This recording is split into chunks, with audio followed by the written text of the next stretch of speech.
the Daniel Cleland Podcast. Good evening, my friends. Happy holidays to you. This is Daniel Cleland of the Daniel Cleland Podcast, of course. And tonight I invite you to join me for a holiday glass of wine here in the studio in Costa Rica.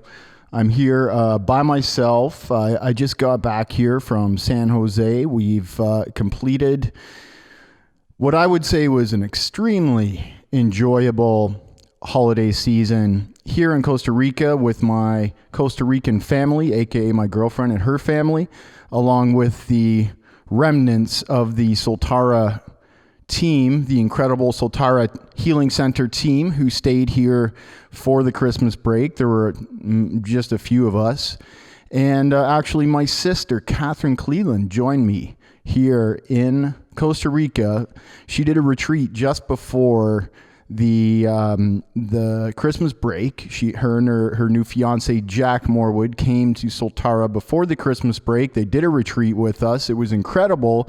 And on top of that, my old buddy, Sydney Smith from Walkerton, Ontario, or Walkerton, Mildmay, Clifford area, who's a really awesome guy who I've known for probably 20 years or something like that.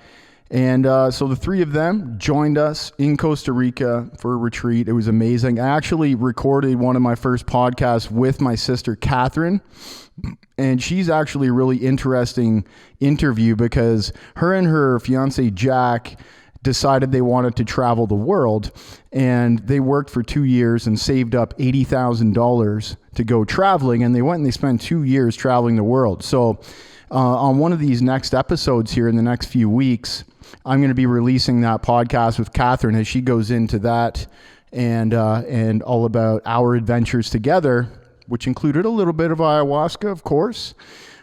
She was right there at the beginning of my journey. So that was pretty cool. Anyways, we finished up, got over Christmas, and I thought, all right, game over, no more fun times. It's time to get into work.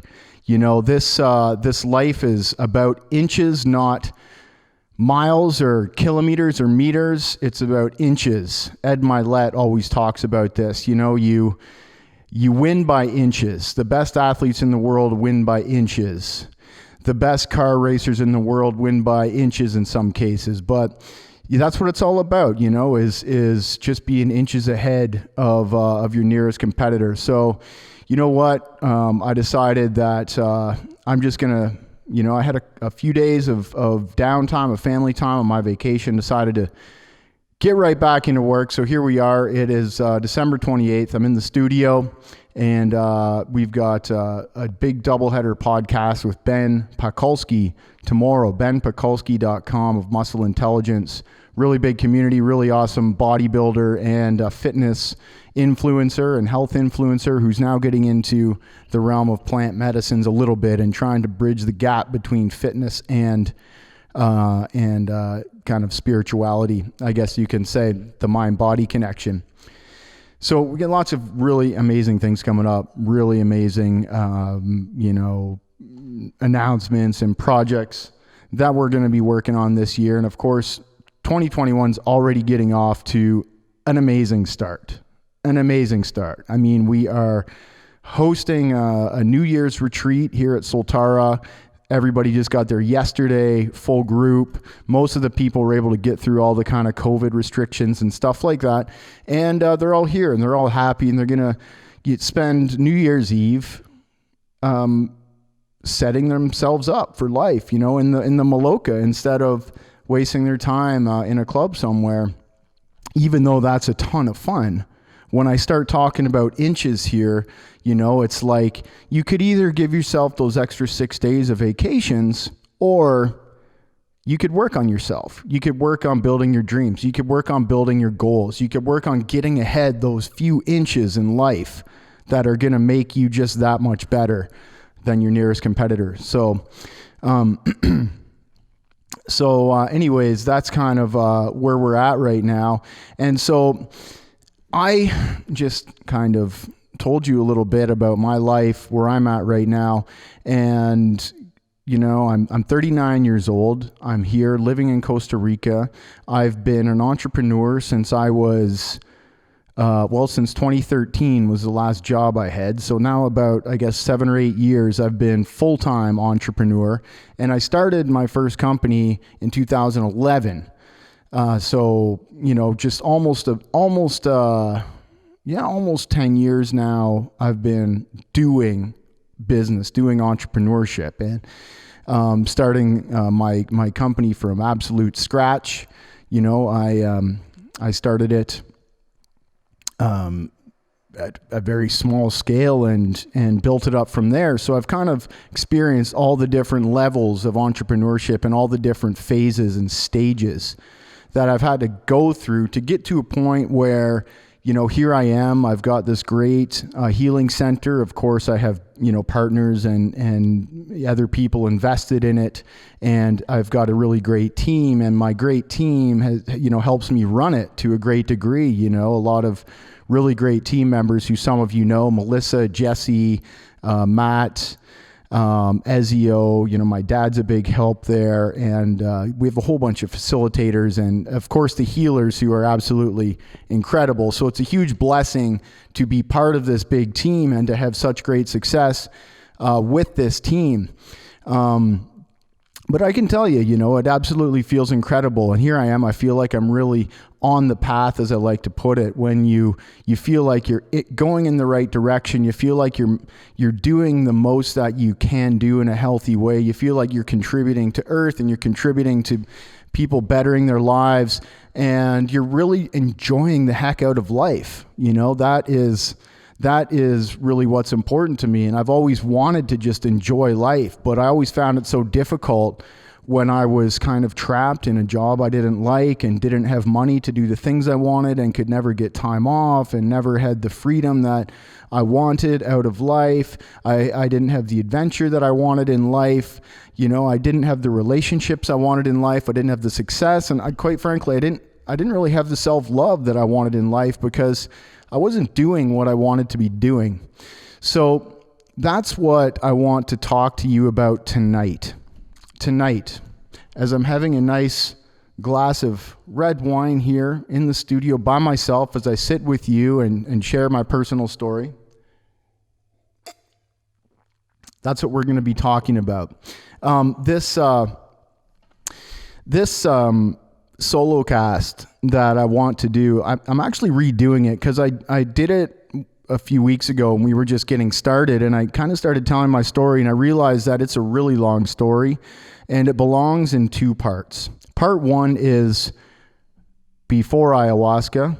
Part 2 is after ayahuasca, because they are 2 distinctly different phases of my life. And the whole thing, you know, kind of takes a little bit to talk about. So I wanted to start today with part 1, the before ayahuasca part, and just really talk about some origins and talk about some important inflection points along the way for me that really helped me to see what my potential was, and really the potential of anybody. If you,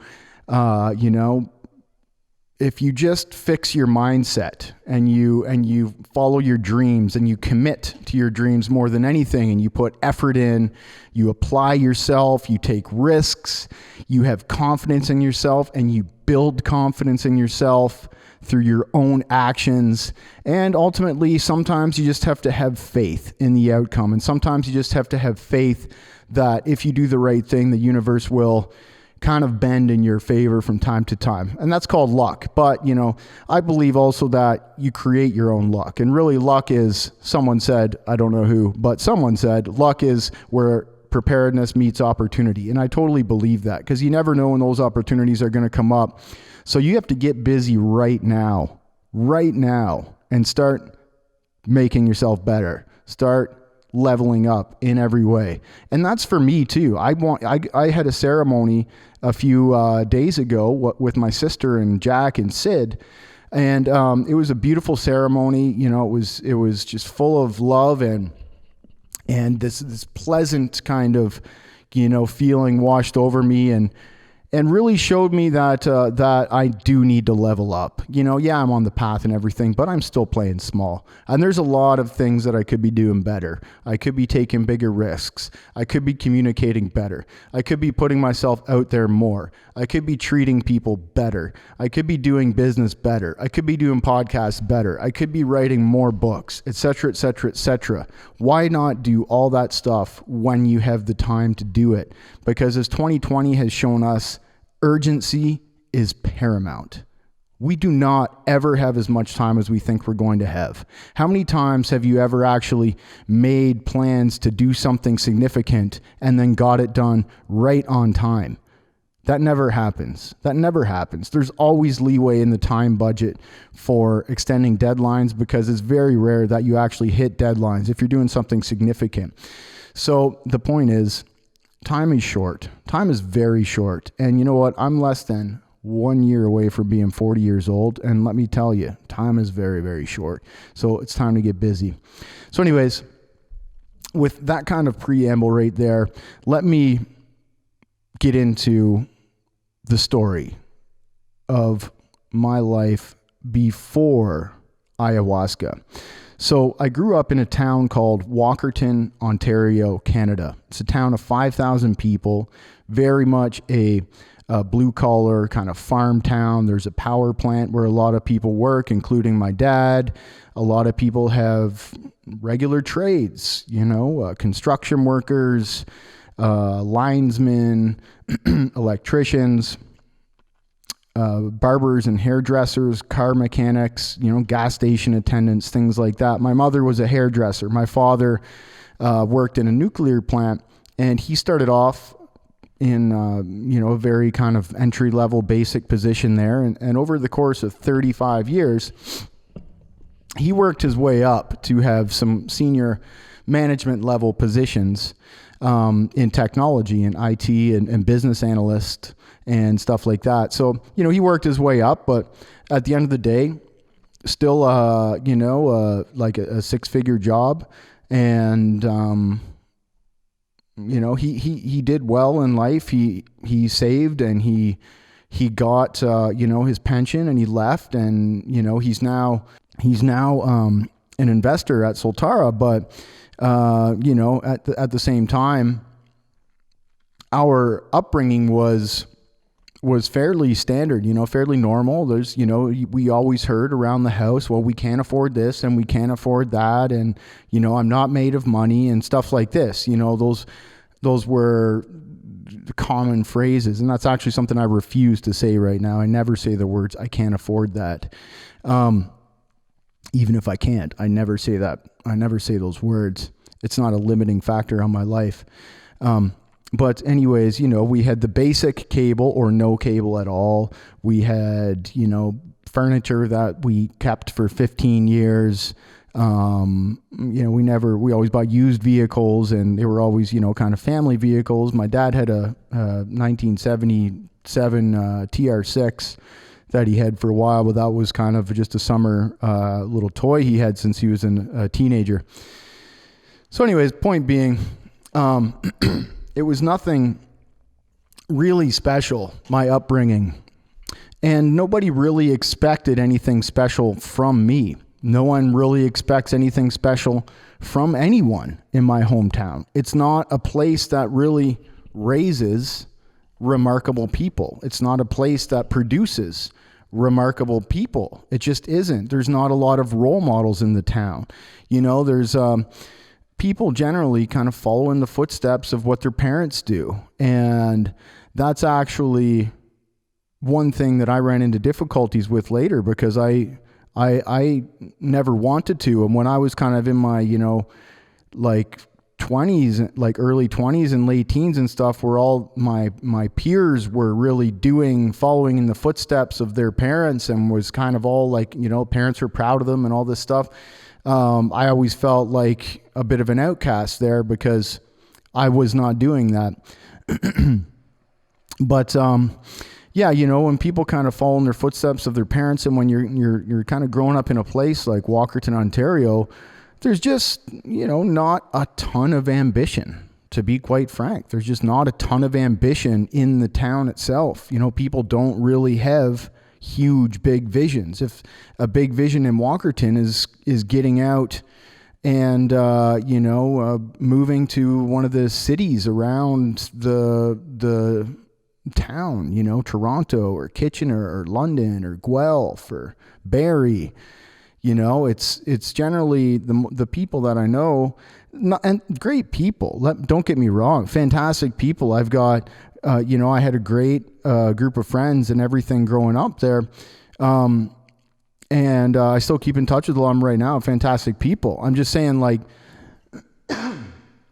it was a huge anomaly for me when I first started traveling, when I first started living abroad and going, getting dirty and beat up and, down and, down with the culture in South America and in Latin America. Just is not something that's very common where I grew up. So anyways, that's where I grew up. Went to a high school there. I think in high school, it proved to me a little more that I was a bit of an outcast. I wasn't very well liked by a lot of people. Got beat up a couple of times by older guys, and high school was a tough time for me. And I also had fun in high school. I also had friends, but I also had a lot of enemies. And I always wanted to go out and go to the parties with the older cool people and stuff like that, but they would always kick me out and tell me I'm not welcome, and sometimes beat me up or what have you. Coolest memory from high school was playing music. Me and my friends in high school, we started a heavy metal band, and we played heavy metal. We played at a couple school concerts, and we played at a couple parties. I guess, a first taste of entrepreneurship for me was when I organized a Battle of the Bands concert, which was just like, a group of a few bands that were all friends growing up in high school. And I put on a show, and we had a few bands play, and everybody played cover songs of all these different heavy metal bands. And I went and I brewed a whole bunch of homebrew beer kegs. And we went out to a friend of ours' farm, and we had all these beer kegs, and I sold tickets and made a little bit of money there. The concert was called Fist in Your Face. I drew a little logo with a guy with a guitar, and that was good fun until everybody started lighting hay bales on fire, and the police came and broke up the party. But, that was maybe the first taste of entrepreneurship, or even when I organized a couple of breakaway tours. There's a company called Breakaway Tours in Ontario, which organized trips for students to Quebec City or Montreal for New Year's or spring break. They did spring break trips down to Florida and stuff like that as well. So I wanted to organize these experiences, these parties. So I partnered up with this company. They had like a kind of ambassador program, and I went around and tried to round up people to buy tickets and come out and do this program and go down and have a big party in Quebec City for New Year's. So did that for a couple of years, and that was fun. And to be honest, I wish then that someone would have told me that I should be an entrepreneur. I wish then that someone told me that job exists, because I didn't even think about it. At the end of high school, I had this great high school. I didn't do very well in school. In fact, I did terribly in school. My last semester of high school, I graduated with 350%. 3 classes, and each one 50, 50, 50. Literally, my teacher's just saying, just go. Just get the hell out of here. There's what you need. You're done. Leave. Go do something else with your life.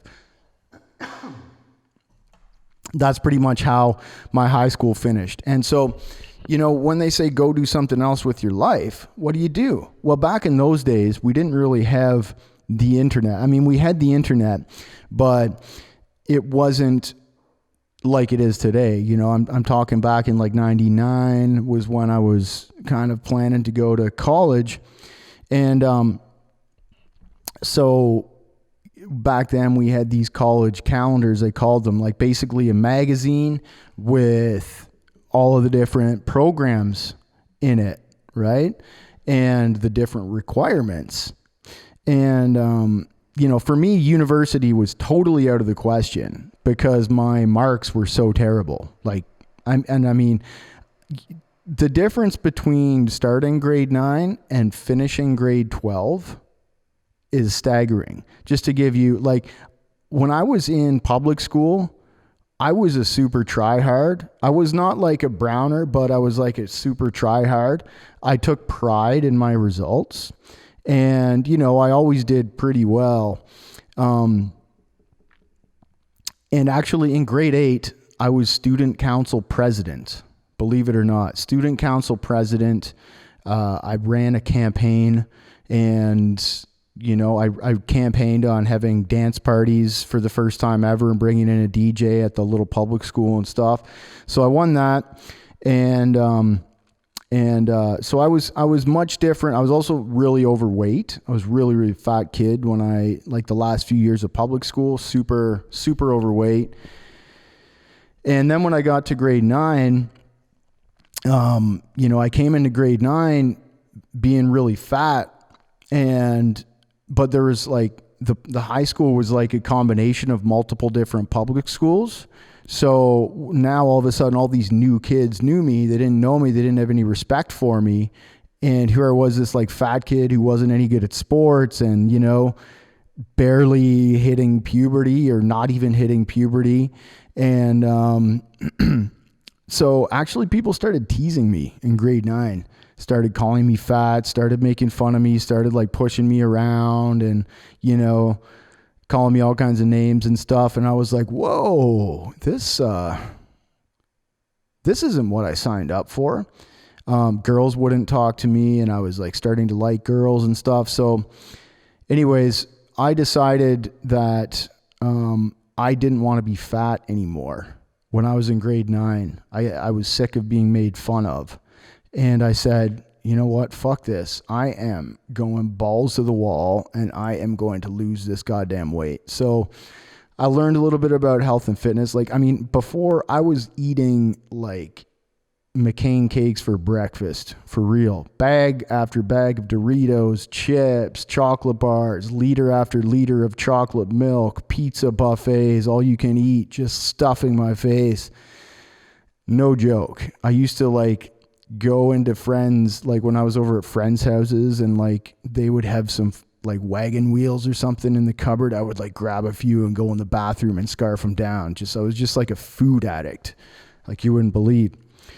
So anyways, when I got into grade 10, I decided I'm losing this weight. That was actually in grade 9. And I spent basically from about May of grade 9 to about September of grade 10. So just a few months, aggressively dieting, aggressively exercising after dark. I was actually so embarrassed about exercising after dark, or about exercising and actually trying to lose weight, that I exercised after dark when no one could see me. I'd run around the town, and if I saw somebody on the street, I'd try to hide from them and run around them because I was so embarrassed. And I started once I started to lose weight, the cool kids started to accept me. And then with the cool kids, started hanging out and started taking acid and smoking weed and drinking alcohol, but mostly just acid and weed for the first kind of, year. And by taking a bunch of acid, that helped me lose weight as well, because we'd go out and we'd spend the whole night walking around the town getting in trouble, but we wouldn't be eating. We'd be out kind of running around, playing, burning calories, but not eating. And I would stay up all night. And so I was actually in one way being healthier and in another way being less healthy. But I was comfortable with that because my most important objective at that time was losing weight. So that summer, when I was in grade 9, I was like 188 pounds of pure fat. I was like maybe 5'6", like barely hit puberty. Like this is not 188 pounds of muscle. Like I'm 188 pounds right now or less. Like I weigh less right now. I'm 6 feet tall. You know, I've got a good amount of muscle.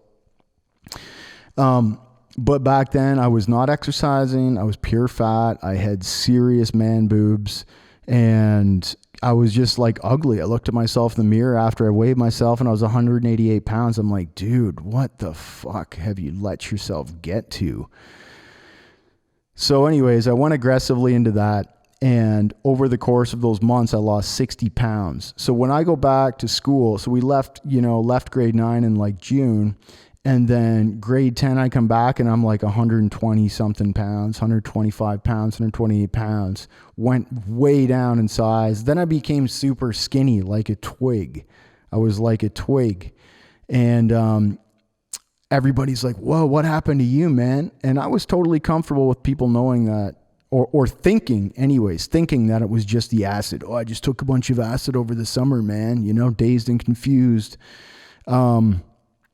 And I thought that was more acceptable for me than actually telling people that I put effort into losing weight. If you can believe that, that's kind of that's kind of an odd way to think, but that's how my juvenile mind was thinking at the time. So anyways, I spent grade 10, 11, and 12 just wasting time, hanging out with the cool kids, skipping class, doing drugs, going to parties. Parties became like my core focus.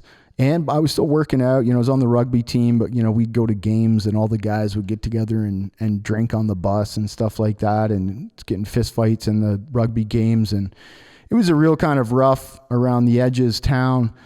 And, I don't know if it still is. I don't spend a lot of time there anymore, but, anyways, so getting through that, coming out of grade 12, like there was just no chance I was going to university. So, I had to pick a college program, and flipping through this calendar, it's like, assistant, technician, technologist, just all different kinds of mediocre professions, right? And what's the starting salary, average salary, percent of like jobs available, and all this kind of stuff. So having no idea what I wanted to do with myself was just like not solved by looking through a college calendar. So anyways, ended up picking computer programmer analyst because remember I said following in my dad's footsteps, everybody was kind of following in their parents' footsteps. And of course, I wanted my dad to be proud of me. So I picked computer programmer analyst in my first crack at college. So I went there. I went to London, Ontario when I was 18 and I did that. I mean, just got into all kinds of trouble. We got evicted from our apartment within the first 6 weeks of being there. Me and my friend who played metal with me. It was just an ongoing kind of fuck up. If you look at my high school life that way, I remained focused on the parties. I did enough schoolwork just to like barely make it past and, keep my parents happy as they were paying for my tuition. And, I was kind of interested, but not enough to keep going with anything. It always bored me. It like every path in those kind of technician programs was just like leading me toward a bench job. And one, I didn't do very well because I didn't really apply myself. And two, I wasn't really that interested in it. So I went from the first year, computer programmer analyst, to into the second year, I changed over to electronics engineering technician. And I did that for a year and I did okay. And then, got into some of the more complex stuff and I didn't really, want to advance circuitry and stuff like that. Okay. So then I moved into electrical engineering technician, thinking that I would be more a fan of big wires rather than little wires. And did that for a year and didn't really take to that either. So in my fourth year, I said, you know what? I just want to get out of here and just start working. It was a hell of a good time, but I was just wasting everybody's time. I was wasting my own time. I was 23 or something like that, 22, just wanted to get out into the world. So the fourth year, I did a couple more courses and pieced some of the courses together that I got from the electrical and electronics courses. And I just basically graduated with, I didn't even graduate. Let's be honest. I didn't really graduate. I had enough courses to graduate, but I would have had to take a couple extra steps to actually get this certificate, which I never did because I never used it. And it was not really anything significant anyways. So let's just call it what it is. 4 years of college, a complete waste of time and money, and not my money, but my dad's money and money I borrowed from the bank. So I came out of college with a bunch of money owing to the bank. What did I do? I got into sales. I started working in sales, no education required. All you had to do was be able to communicate, to persuade people, to do business with you. So I thought, okay, I can do that. I've done it before, right? I did it when I organized the Quebec City trips. I also did it when I organized the concert. And I also might have had a few other extracurricular sales activities while I was in high school as well. So I took this job selling air purifiers. Nothing exciting.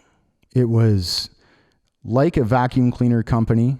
They had a bunch of ladies in the office that would scroll through the phone books. Like back in those days, you had the big paper phone books that disclosed everybody's address and phone number. And they would go through there and they would call every single person in the phone book and tell them, congratulations, you've just won a free 2-night, 3-day trip to Mexico. All we need you to do is let this nice young gentleman into your house to show you this product. Enter me, armed with a binder full of scary facts and figures about air quality and dust mites and all kinds of stuff. And I'd come in and I'd show them this fact and figures book and talk to them and build rapport with them, and then pull out my big machine, my air purifier, which would suck up all the dust in the air, and you could see it on the electronic filter, and it smelled nice and everything like that. So, if I did a good job, they would buy the machine. But, that was a commission only job, right? My first ever job, my commission only job. And, actually in the summers before that, I was working for various kind of summer job technical companies, like doing network cabling and overhead doors and stuff like that, kind of in line with my technical programs. But this is my first sales job, my first commission only sales job. And, so if I didn't sell, I didn't get paid. And if I didn't sell, the company didn't get paid. So they were wasting their time if I wasn't selling. And I was wasting my time if I wasn't selling. So in a lot of cases, it started off kind of fun. And then after a few months, it became different. It became about the numbers. It became about, my God, I don't want to be in this person's house. I just want to close this deal and get the hell out of here. And, in some cases it was like, wow, these people really look like they're hurting economically. I really don't want to try to rope them into buying one of these things. These things cost $3,000. And, if you didn't have the money, we were working with some kind of loan agencies that would qualify you right then and there over the phone, and then they could get you the loan, and then you just sign the paperwork, give them your void credit card receipt, and then bada boom bada bing, you've got your air purifier, but now you're roped into a loan. So there were times when I thought like, okay, yeah, these people have got some cash, this is fine, they look interested and the sale's good and everything like that. There were other times when I was like, whoa, I don't really want to be here, and that's normal. But then you had this guy, the sales trainer, like the sales manager, who then would, every time I was in the home, he would want me to get them on the phone, right? Get to call them and let him know how it was going. So I'd be in the home and I'd have to call him, and then he would, of course, push me to sell them, and he would push them, and he would try to kind of persuade them to sign the contract. And, he would like counter their objections and stuff like that. Typical kind of, sleazy vacuum cleaner sales kind of behavior. So after a while, that got me feeling uncomfortable. And the straw that broke the camel's back was when they actually set up a bunch of appointments in Walkerton, and they scheduled me to go see my grandparents, like my sweet grandparents. I go to their house, and actually I didn't even want to go to their house and try to sell them, because at that point I didn't believe in the product. So that was the straw that broke the camel's back, and I ended up quitting that. The result of that was that I liked sales to an extent, but I didn't want to like feel like I was ripping people off. I didn't want to like go into people's homes and ask them for their money. So I went to, I moved up the sales ladder. I took a job for a chemical company, just doing business to business now. So, still pretty basic, a family business selling cleaning chemicals and pool chemicals and sometimes industrial chemicals and stuff like that.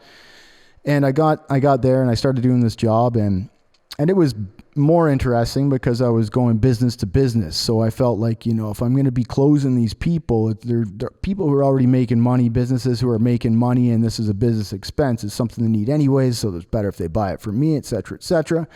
Did that for about 6 months, and then, just kind of got bored of it, but was enjoying the sales game. So then I got another job doing industrial sales, so big contracts. So I took a job with an electrical safety products company. So it was kind of like in line with my college education in electrical and electronics. So that was kind of cool, actually. I took that job. I spent about a year working for this guy, small business owner, who had a specific product that he had the rights to for Canada. And so, I was just basically taking his product. I kind of managed the sales and installations for his company. It was pretty much just a one-man show, driving around Ontario, making deals with factories and doing kind of bigger deals and stuff like that. So that was kind of starting to make some decent money, but making it from factories and like from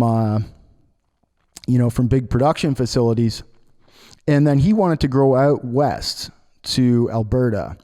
And I was like, okay, perfect. I was feeling the call to adventure. So I'm like, okay, well, you know what? I've got a guy here who can take over for me in Ontario. I hired a buddy of mine, Blake Goodall, and he took over for me in Ontario, what I had built up there. And then I moved out to Alberta and did a trip across the country. I drove across the country, across Canada with all my stuff, and went out to Alberta and moved into a place in Calgary, Alberta, and started building this guy's company out in Alberta.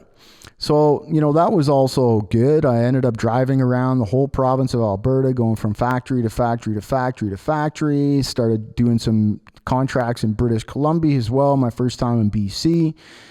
And, that kept me busy for about another year or two, I think. I think I worked for him for a total about 2 years. And,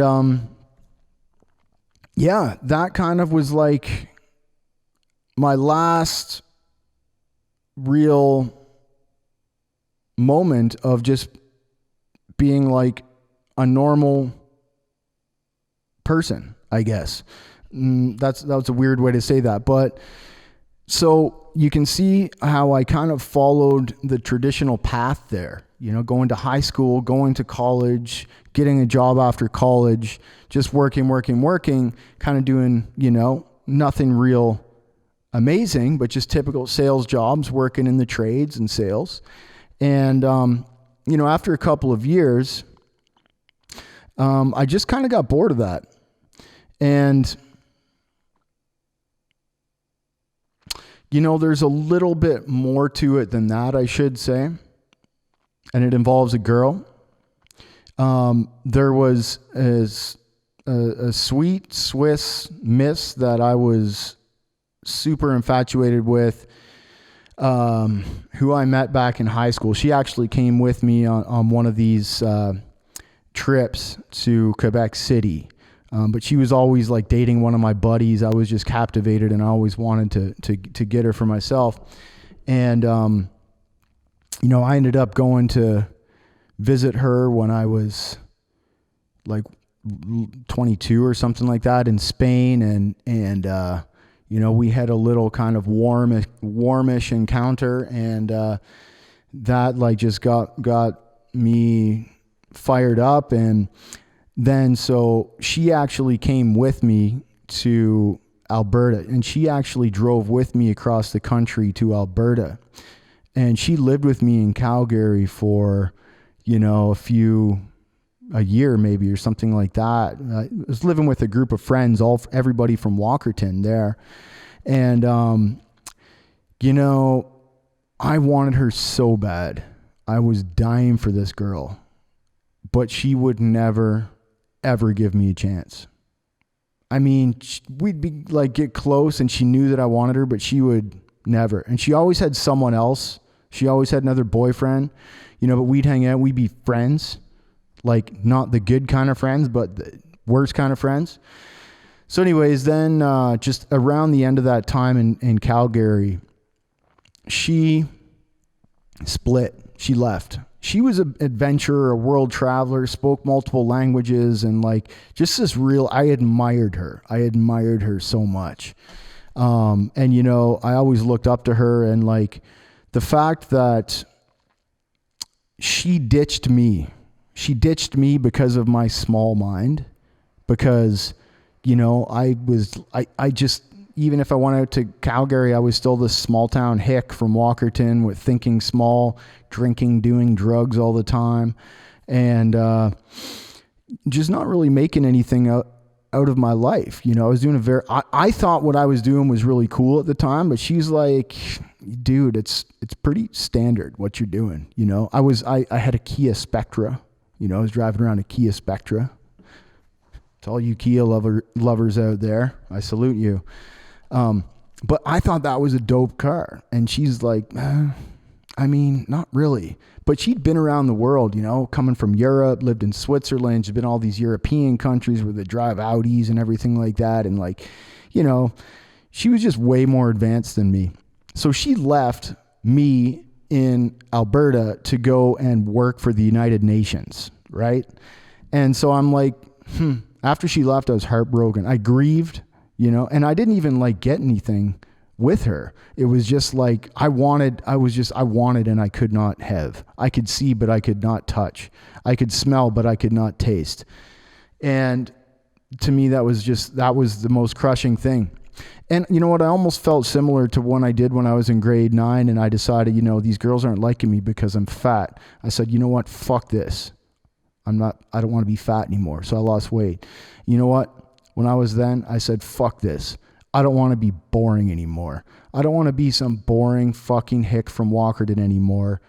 I am going to become Indiana Jones. I'm going to become an adventurer. I'm going to travel the world. I'm going to learn new languages. I'm going to become somebody special. I'm going to do something big with my life.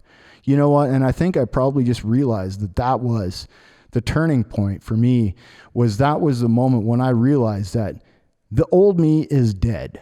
This guy who lives with a bunch of his Walkerton friends in a house in Calgary, and who's, just doing the same shit he was when doing 5 years before and will be doing 5 years later, and, you know, making just enough to pay rent and pay the bills and drive around in his Kia Spectra. And, you know, at 25 years old, I was 25 at that time, I said, fuck it. I said, I am done with this.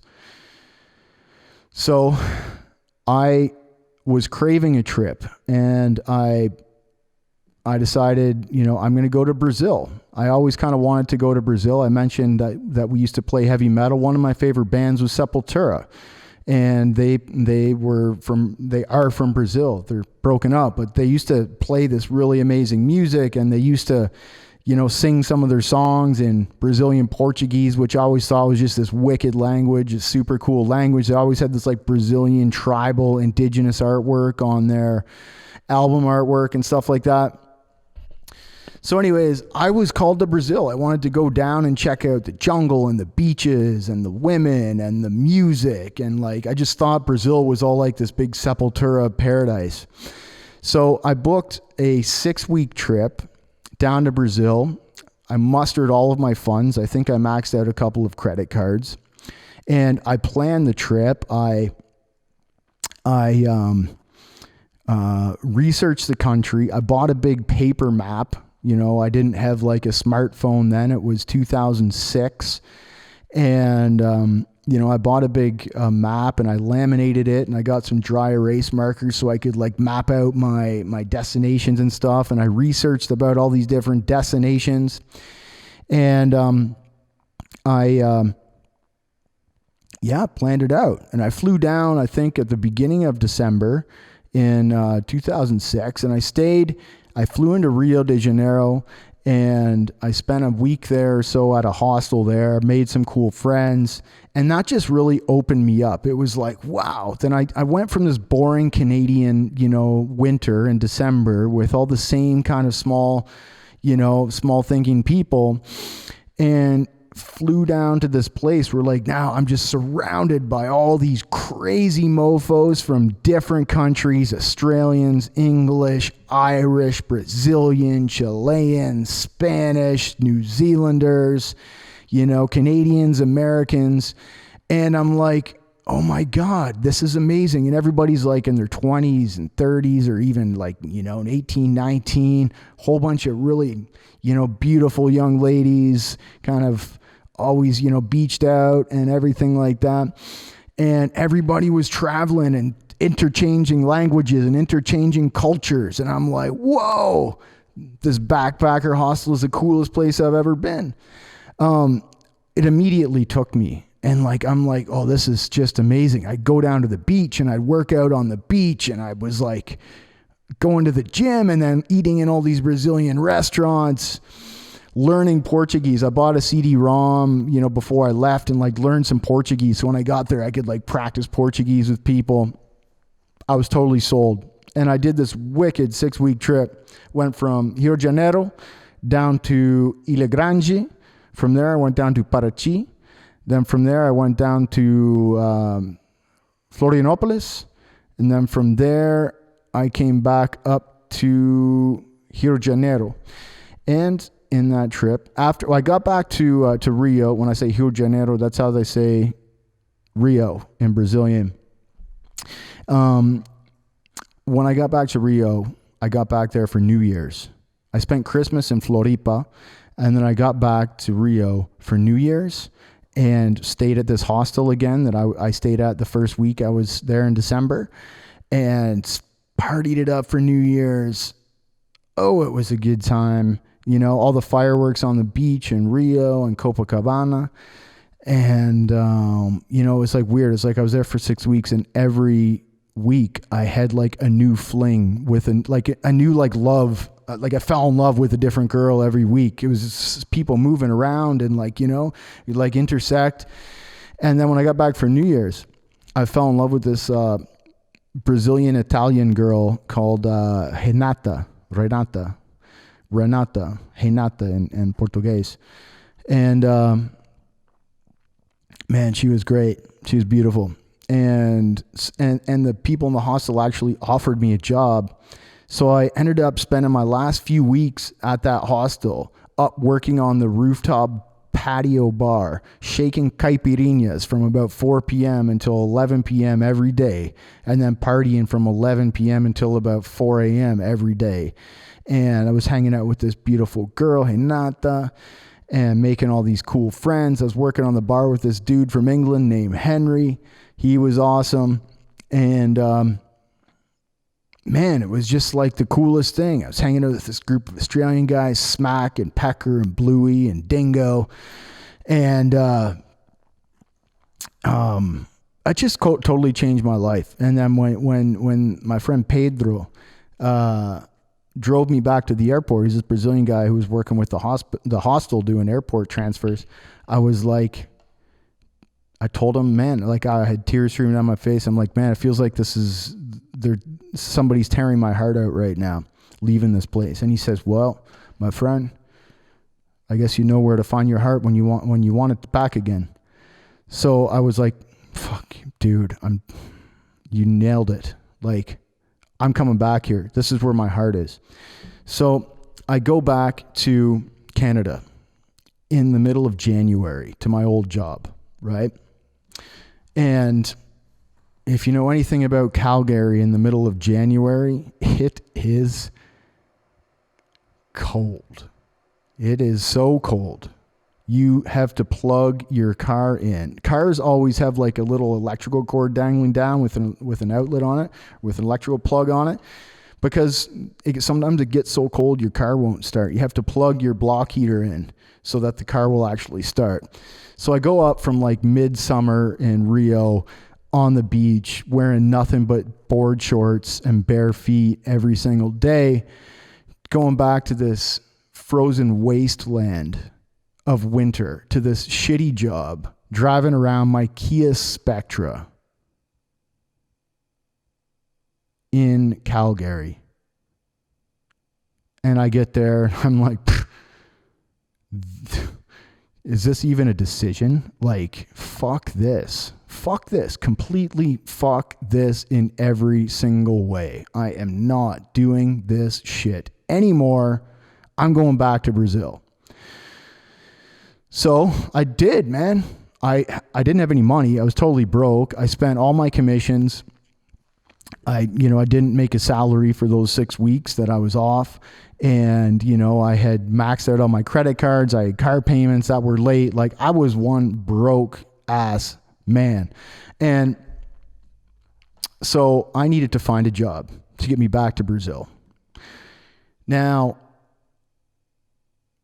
on that trip I mentioned that I went over to Spain when I was 22 to see that Swiss girl, on the ride back, I met a young lady on the plane, and she was traveling for her company, and we had a chat, and she thought I would make a good tour leader. I said, what's that? And she showed me a brochure. This company was called Butterfield and Robinson. And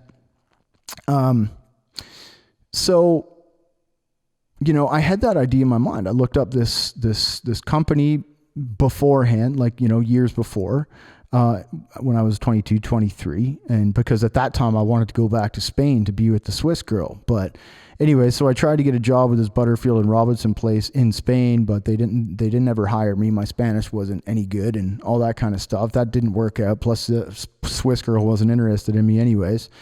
So anyways, that kind of fell off the table. And then when I decided to go back to Brazil, I was like, whoa, I wonder if there's one of these companies that work in Brazil. So I checked out Butterfield and Robinson, and yeah, they did have trips to Brazil. They're like bike tours and stuff. And it wasn't the right fit, but I'm like, I wonder if there's more companies like this. And I started doing research. Turns out there were. So I found more companies, and I applied. I applied and applied and applied and applied. I found the right person. I investigated the company. I found the person to talk to, and I wrote up insanely good applications. I embellished everything about myself, and I made it really well structured, really well communicated, and I used my persuasive language, and I got interviews. That's all I need is an interview. If I can get an interview, I can probably sell you. So I got interviews with a couple of different companies. I think Toucan was one, and I think Gap Adventures was another. GAP, G period, A period, P period. Stands for Great Adventure People. Used to be called that. Now it's called G Adventures. So if you guys know of G Adventures, it's this company. So I got an interview with them, and it ended up working out that I got a job with them when I was 25 years old. And so a couple months after I returned to Canada from Brazil, I think it was in about May of that year. So I returned in January, and I think in April or May, I was hired by G Adventures to go and become a tour leader. Now, I told them straight up on the phone that my goal is to get back to Brazil. So they're like, okay, well, we have a whole bunch of different countries we work in, so we'll see how it goes. But, but that's good to know. But anyways, you can go and do your training in Guatemala, and then we'll see how it goes from there. So I quit my job working for the electric safety products company, and I flew down to Guatemala, to Antigua. Well, first I went to Guatemala City, then I went up to Antigua. And I met up there with a couple other Canadian ladies and my trainer, an American woman named Leah Griffin, who still works for G Adventures. Incredible person. The other two ladies were Christy something or other and Melissa Missel. I can't remember Chrissy's last name. Anyways, we had a really good time. We trained for a couple weeks in Guatemala. They gave us all kinds of problem solving exercises and made us do things in Spanish and stuff like that. Leah was a real hard ass, but also a really good person. And I passed the test. They gave me the job, but they said my Spanish was shit. So I lied in my resume, and they were kind of pissed off, but I did good enough in the problem solving that they were going to let me pass. And the problem was my Spanish was not good enough to go and work in South America. So they put me in Costa Rica, believe it or not. In 2007, in May, I started working in Costa Rica for G Adventures as a tour leader. I got rid of everything in Canada. My Kia Spectra, I left it with one of the guys I was living with, under the handshake agreement that he was going to make my car payments for me and use the car. So he took it. He started using it. He just didn't make any car payments on it. And they eventually repossessed it, but I didn't really care at that point. So anyways, I basically got rid of everything. I got a backpack. I actually used the same backpack I went to Brazil with. Got all my beach clothes together, stuff like that. And I went to live in Costa Rica and start working in Costa Rica.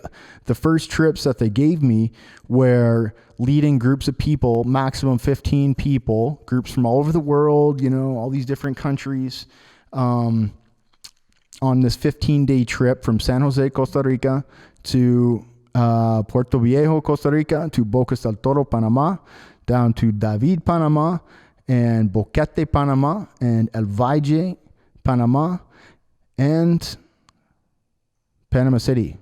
15 days, I'd finish in Panama City. Pick up another group, and then go all the way back up to San Jose. Pick up another group, then go all the way back down to Panama City. And that was my territory. And that's what I did for 7 months. Just traveled around Costa Rica and Panama, leading groups around, meeting all kinds of awesome people, learning Spanish, getting in all kinds of trouble, just having the best time of my life. And, working. I was getting paid, man. I was getting paid to travel, getting paid to lead people around.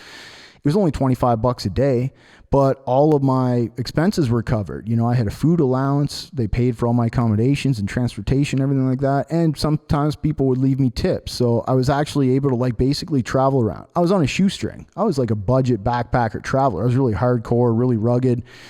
I didn't need much back then. All I needed was basically cold beer and some protein, and I'm good to go, So anyways, I did that.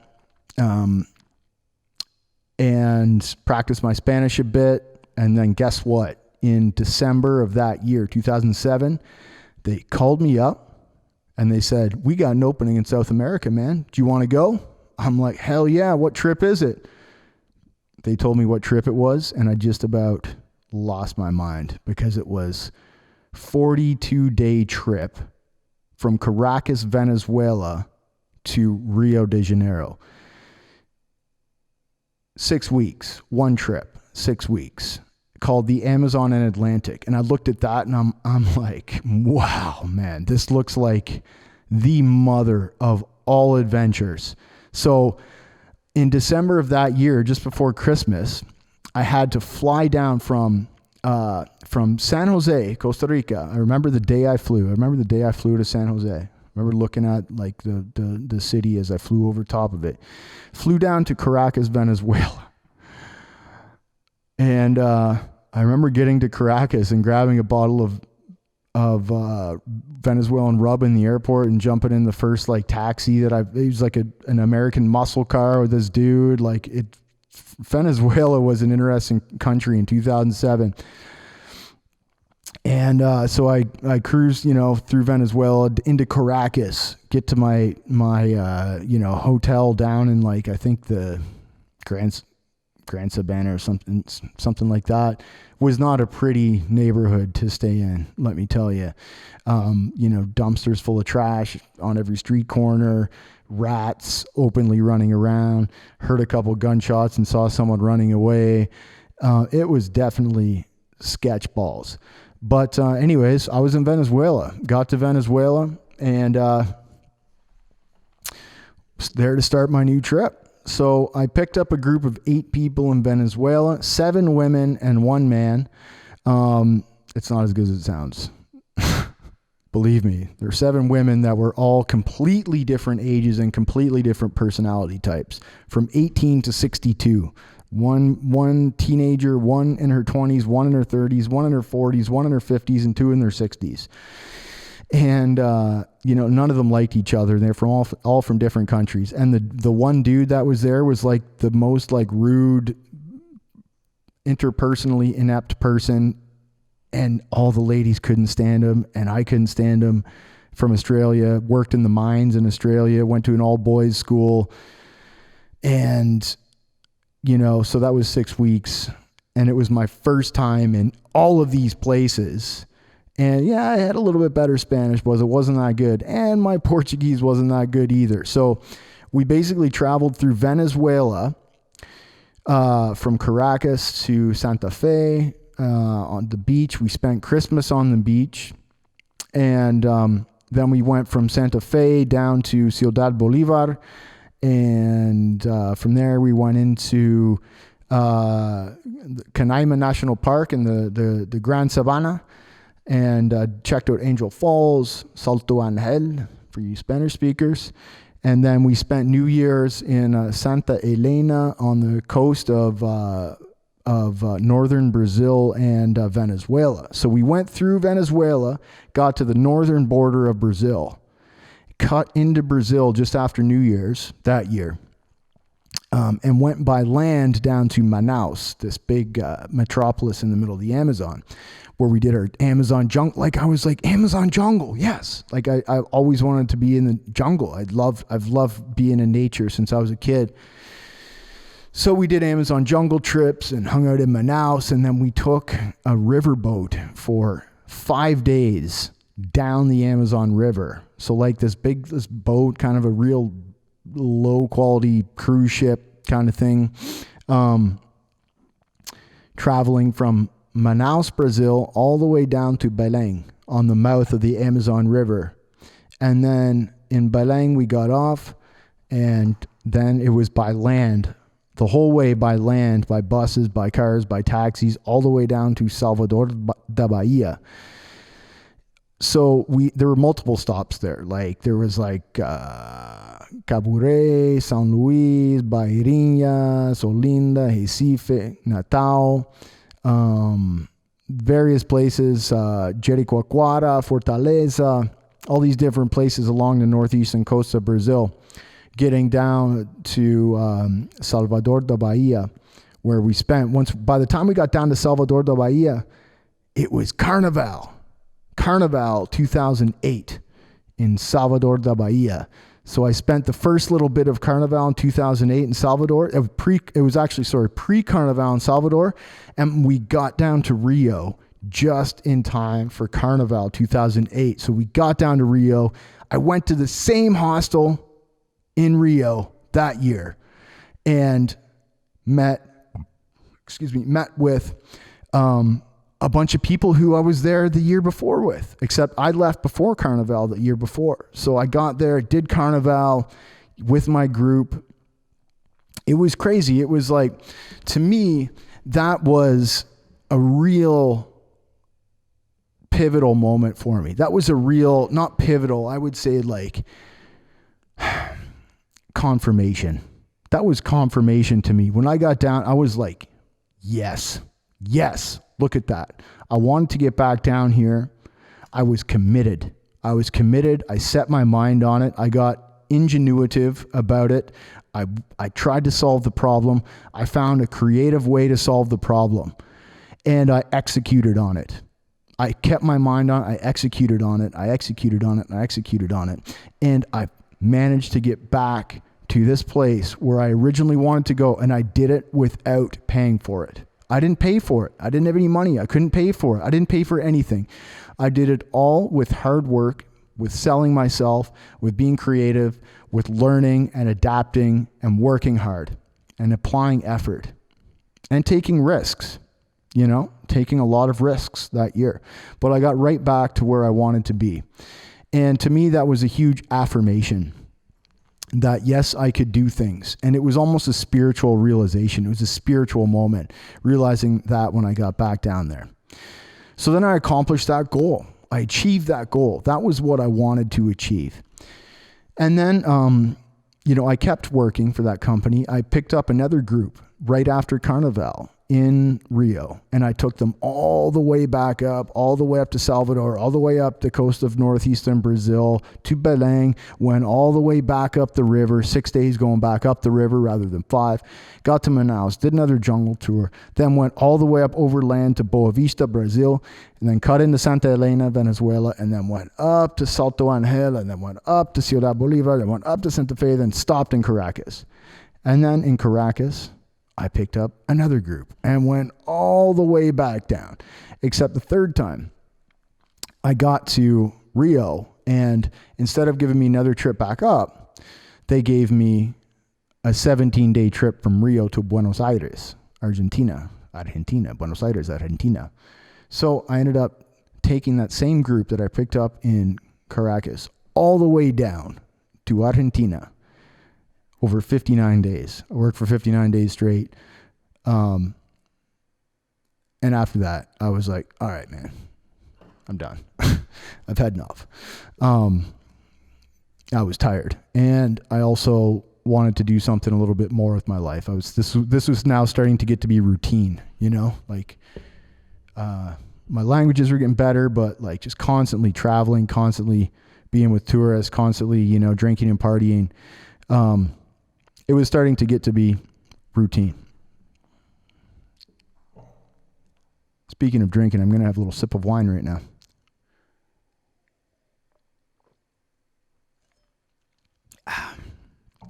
So anyways, another reason was I was seeing a lot of things that I didn't know existed. For example, being out in Caburé, Brazil, up in the northeastern corner of Brazil, like in these remote beaches where you'd think there's like no activity here at all, like no people, but the beaches were full of pollution, full of plastic, full of fishing nets, full of bottles and lighters and shit out in these beautiful, beautiful remote beaches. And it was just like that all the way around South America. It was just, there was trash in the river, like there was a lot of carbon pollution, the boats were smoky, the cars were smoky.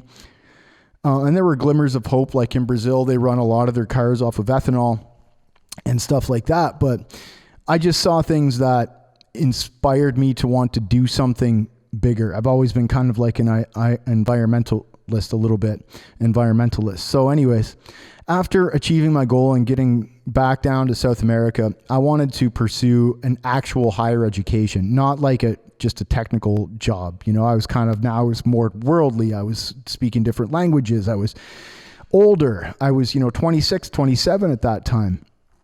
And so I quit that job. I went back to Canada, and my objective was to go and start a university program at University of British Columbia. And that program was called Natural Resources Conservation.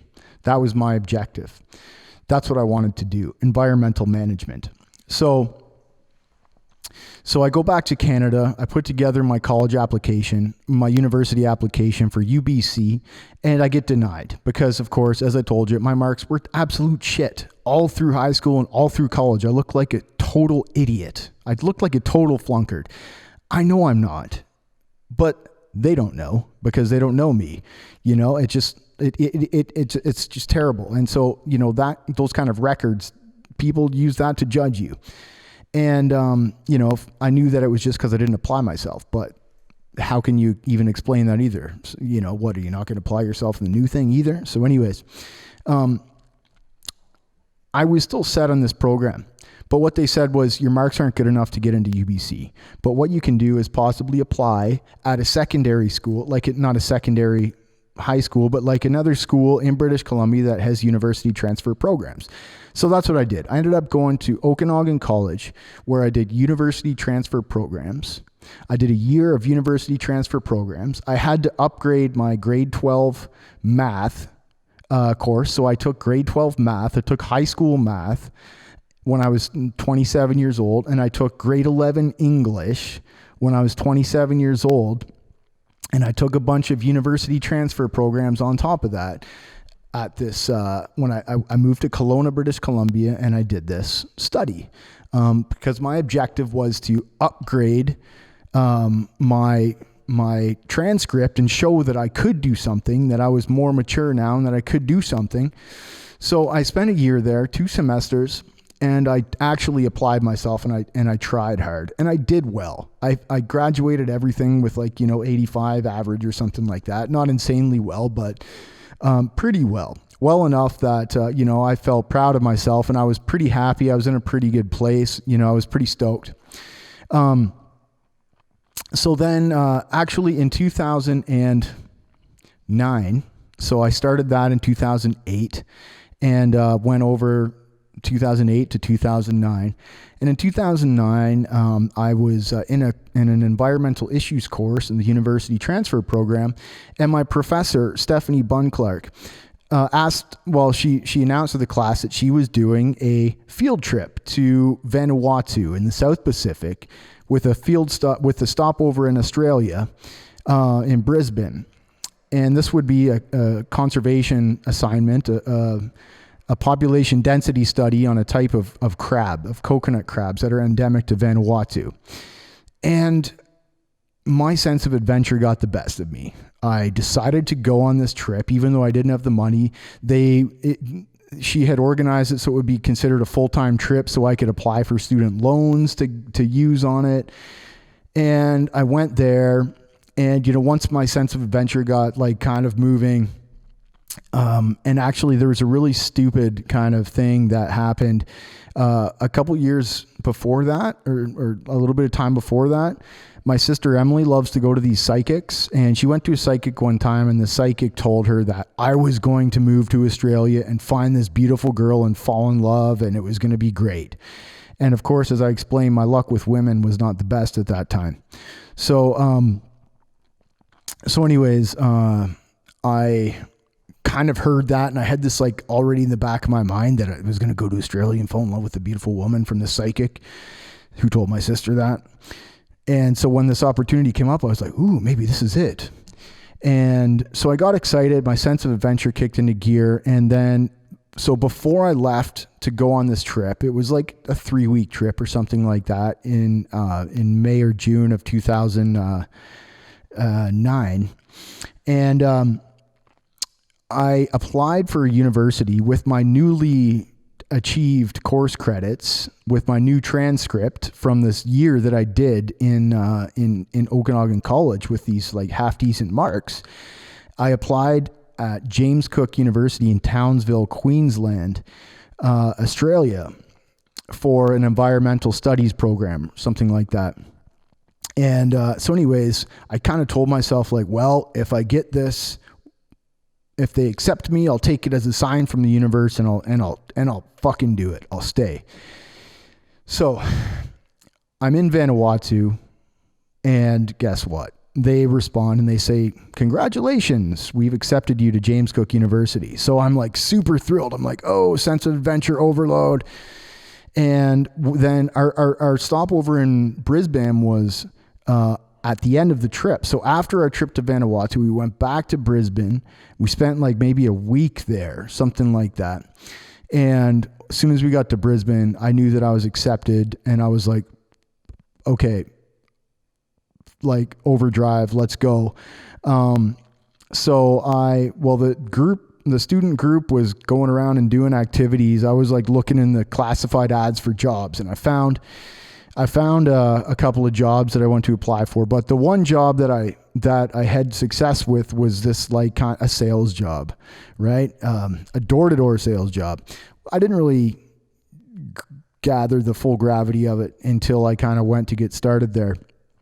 But I went to an interview at this job. So before going out to this interview, I went to some secondhand store and got like a button-up shirt, and like, all I had were hiking boots and like, green khakis, like all weather khakis and stuff. I was not, looking like a successful man. I was looking more like a hobo. But, you can kind of walk around with a little bit of flair when you're from Canada in Australia. And, so I took like my last $70 a couple of days before our student group was meant to fly back to BC. And I go to this job interview, just seeing if I could find something, maybe if I get this job, then I can pay for the school and then I'm going to stay here. Go to this job interview, and my trainer is like this friggin' swimsuit model, super hot, like drop dead, jaw to the floor, gorgeous, super impressive personality, really kind of strong personality, really, really beautiful smile, and like just this bubbly kind of, forward kind of Australian woman. And I'm like, oh my God, this is the woman the psychic was telling me about. And, so I'm like, okay, this is it. This is it. I spent a couple days working for them, did pretty well. I went out walking around the streets with her, the two of us. We were going to like, different businesses and trying to sell this automotive servicing package, and nailed a few sales on my first day. Made $250 in cash my first day, cash in hand. I'm like, damn, if I can make $250 a day, I'm going to be rolling here. So, the student group goes back to Canada, and I'm like, sorry guys, I can't go. I'm going to stay. I'm going to stay. I'm going to work at this job. I'm going to pay for my university education, and that's it. So everybody goes. I'm like, okay, bye guys. They leave. Now I'm in Brisbane by myself. And the kind of differing factor was that, like, I was funding my education with a combination of student loans from the Canadian government and my parents. Because my dad was still working when I started, but he just retired, and he took out his pension and invested it. And then in 2008, 2009, of course, was the big market crash. He lost like a quarter of his retirement fund, and he was retired. He wasn't working anymore. So when I told him I was deciding to stay, he's like, well, do what you got to do, but it's going to be on your own dime this time, Dan. I can't help you out on this one. So, I don't know if I really actually believe that, but I did stay, and I took the risk. As time went on, about a week into that job, I discovered that this woman was not interested in me romantically at all. Not in the least. We were friends, sure. But no, this was not happening romantically. And then it was just me walking around Australia selling little pieces of cardboard for $129, knocking on doors, getting paid $0 unless I sell one of these little pieces of cardboard for $129. And, that was cool for a month or two. Made some friends, got to know the city, Brisbane, driving around, walking around the neighborhoods and stuff like that. There was a lot of cool people. You can imagine the people like kind of international travelers looking for kind of a job they could just jump in and start doing. So anybody with a good personality could pretty much do this job. So, Henry Mellor from England, Jamie Smith from England, Charlie Mellor, Henry's brother. There was, Gemma Kelly was the trainer, who I wanted to get with, but he didn't want to get with me. There was Blaine, there was Brenda, a couple other guys, Tim Latimer from Australia. And, we would go out, walk the streets and try to sell these automotive servicing packages that were like, okay, it's $129 for these coupons basically that all get you free automotive servicing, tire changes or tire rotations, oil changes, tune-ups, stuff like that, which in total added up to like $800. So, you'd have to pay for your own gas. You'd drive around, you'd find the neighborhood, you'd knock on doors and try to squeeze sales out of the neighborhood. And I fucking hated that. Especially after I was already on the path, I was determined to get to further my education. And I went to Canada, I put that year in of studying, in Okanagan College. I upgraded my high school. I took all these university transfer programs, and I was like, all I wanted to do is keep studying and keep furthering my education and go make something big of myself, And then here I am stuck in Australia with no cash, no money, walking around, knocking on doors, trying to sell little pieces of shit. And I'm like, how the fuck did I get here? And so later on that year, the program that I was meant to go to was supposed to start in like September or something. So I spent the whole summer working there, just didn't make any money. I was like, just making enough to pay the rent and pay the, bills, and like hanging out with my friends, and we were having fun and getting drunk and stuff like that. But it was not what I wanted to be doing. And, September rolled around, and then I had to defer my start date to the next semester. So I can't pay for this now. Dad's not helping me out. Canadian government loans aren't enough. So I have to kick it to January. So then I'm like, okay, now I got to work all through September, October, November as well. But I did not want to do that anymore. I needed a better job. Problem was, it was 2008, 2009, economic crisis. All the companies were on lockdown. They were only accepting Australia and New Zealand residents, who had residency visas. And I didn't have one. I had a working holiday visa, which means I could only work for any company for up to 6 months. So long story short, I searched and I searched and I searched, and I couldn't get a job. Not to mention, didn't have a university degree, didn't have any real job experience. My record made me look like a fucking loser at that time, which I basically was. I jumped from job to job to job. I didn't even have any good references. Like the electrical safety job wouldn't give me a ref. Like most of my jobs, I didn't end well on, right? I kind of just thought like, screw this place, I'm done. And I just let it all fall off the track and just quit or whatever. And most of my jobs were like 6 months at a time or 1 year at a time. Didn't have any long-term jobs. So I could show no education. And if I did show education, it was terrible. I could show no good job history. And if I did, it wasn't good, and I couldn't provide references. And here I am stuck there trying to get money. I didn't even have money to go home to Canada. So my educational path fell off the rails in Canada. And what I had planned to do in Australia also fell off the rails. So after about 4 months of walking the streets of Brisbane, knocking on doors and barely making sales, I was getting really desperate, and very depressed and very upset with myself. So, and I couldn't get a job for the life of me. So I decided that desperate times call for desperate measures. And I researched the different working visas, because every every job was like Australia, New Zealand residents only, or these types of visas are acceptable. Work and holiday visa is not acceptable. So I researched the types of the visas, and I basically fabricated a de facto visa for myself, which is just like, I've been with an Australian girl for more than 2 years, and I've got this visa now that says I can work here and blah, blah, blah. So I fabricated a document. I took like a document, I put my name on it, stuff like that, and made basically totally fake visa, and got like I might have even borrowed my friend's university degree. No, that wasn't. No.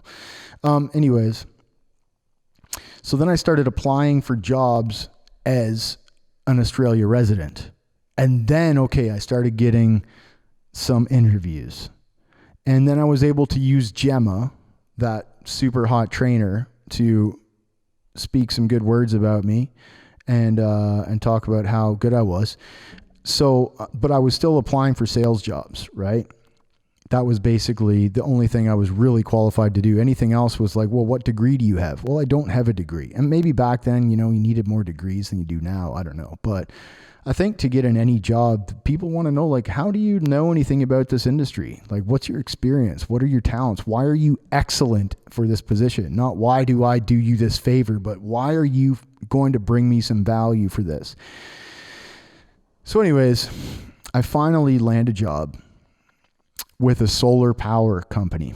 So it's a sales job, selling panels, installing solar panels. And I'm like, okay, well, this is at least acceptable because I'm doing something good for the environment. Like, I believe in solar power. I'm excited about solar power.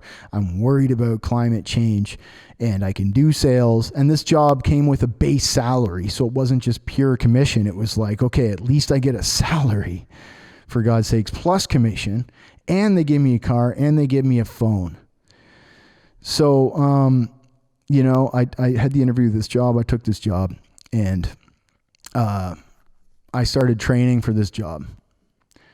A few weeks into that job, I think I might have been there for 3 weeks or a month or something, and I could still, like, I think this was around the start of November when I took this job. I was struggled to get, I struggled to get a job for a few months, and then finally got this job, took the job, I think around the beginning of November. And at that point it was like, okay, this January start date that I had for my university program, it's not going to happen. So, the January start date, I'm like, fuck, I got to defer this thing again. I'm not doing my education that so like I've totally screwed up my track here. I got to kick that down the road to April now. And so then, I was just feeling really like I got a decent job now, but I'm not here to work a $50,000 a year sales job, drive, like, it's better than selling car servicing, but it's still not what I'm doing. And I had a lot of regret for what I had done. And I was also really striking out with the ladies. Like, it wasn't just Gemma. It was like every lady I was just not doing good with the ladies at all that year. And I was drinking a lot, smoking cigarettes. Just not feeling very up on myself at all. I at that time, I was 28 years old. Just turned 28 that year, and not really doing good in life, right? Not really like, where I wanted to be. So, anyways, a few weeks into that, getting that sales job, I go out with my buddy, Steve, one guy I met at the sales job place selling auto servicing. We go out, there was supposed to be this metal concert down in the valley in Brisbane. We go out, we go to this place, and like, we got the wrong night. It was like, so we had a few drinks and got pretty drunk, and we went to this place. There was supposed to be a concert, but then we get there and they're like, yeah, no, that's tomorrow night. So we're like, oh shit. Well, anyways, had a couple more drinks and then went back home. He went to his place. I went to my place. So I get to my place. It was like maybe, just before 1 o'clock, something like that, 12, 1 o'clock. I was living this place in South Bank, and I was renting just a room. So the guy I was living with was like non-smoker, no, zero drugs and, not parties and stuff like that. So, anyways, I had some weed there. I grabbed a half a joint that I had rolled up there, and I went down to this park down in South Bank. There's a nice big park down by the river, big spacious park. It's lovely. I used to go down and hang out sometimes. So I go down there and sit by the river and smoke a joint. And, still kind of like pretty drunk from being at the bar. We was drinking a lot of Jim Beam that time. Straight, of course. And so it was like, I think November 27th that year. And so I smoke a joint, I'm, feeling a little bit messed up. And there was this big kind of rock face down there, like a big cliff. It's like a big sheer 20, 25 meter cliff down at in South Bank. They call it Kangaroo Point. And so, because I lived down in South Bank, I'd always be like walking down there, and I'd see people climbing it all the time. They had like, ropes and like spotter, like people would practice rock climbing on this thing, like actually scaling this big cliff. And I'd seen it multiple times, but they had all they had all the safety equipment. They had the, helmets and ropes and spotters and everything like that. Right. And so I'm down at South Bank Park, and I go down to smoke a joint, sit by the river. And it's November 27th, just before Christmas. And I turn around, and this rock face has these Christmas lights on it, like these big kind of pink and purple, like floodlights on it. So like the whole thing, this big massive rock formation is lit up with pink and purple floodlights. And it looked really nice, so I'm like, I went over there and kind of, put my hands on the rocks and looked up at the top and kind of felt the rock. And I'm like, I wonder how hard it is to climb this thing. So, I started climbing it, and, I was wearing dress shoes. I was still in the clothes I wore to the bar, it was jeans, button up shirt, and dress shoes, pointy toed dress shoes. And I start climbing this thing and going up it, and it's like, okay, well, it's not so hard. And I keep climbing up a little bit. I was never intending to go all the way to the top. And I go up, and I keep going up, and then I think I got a little, past the point of no return. I'm like, okay, screw it. I'm going to go all the way up. So I go all the way up. Almost. I get about 2 meters from the top, and like there's this big overhang, and I'm like, oh shit. What am I going to do with this? I'm no professional rock climber. I've got no spotters. I'm like 20 meters off the ground, and I'm like 2 meters from the top. So I'm like, what the fuck? And I like don't know what to do. I'm a little bit fucked up. I'm a little bit, just smoked a bit of weed, been drinking all night.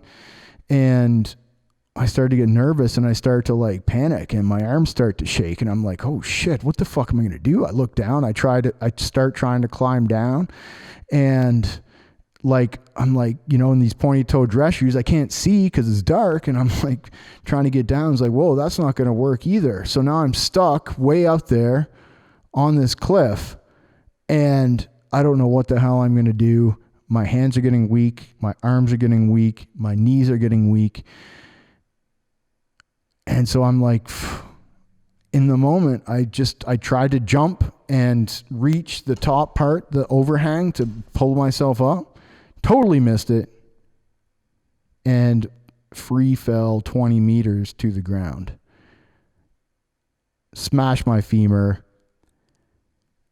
and my pelvis. Almost died. And that was the end of my journey. I spent the next 40 days in the hospital. And my life changed after that. On part 2, we will catch up on the 40 days I spent in the Wollongabba Hospital in Rio. Thanks for listening. I really appreciate you sharing your time with me tonight. Cheers to you. I love you all. And don't forget to check out the episodes coming out next week on the Daniel Cleland podcast. My friends, have a happy new year. Cheers and much love. The Daniel Cleland Podcast.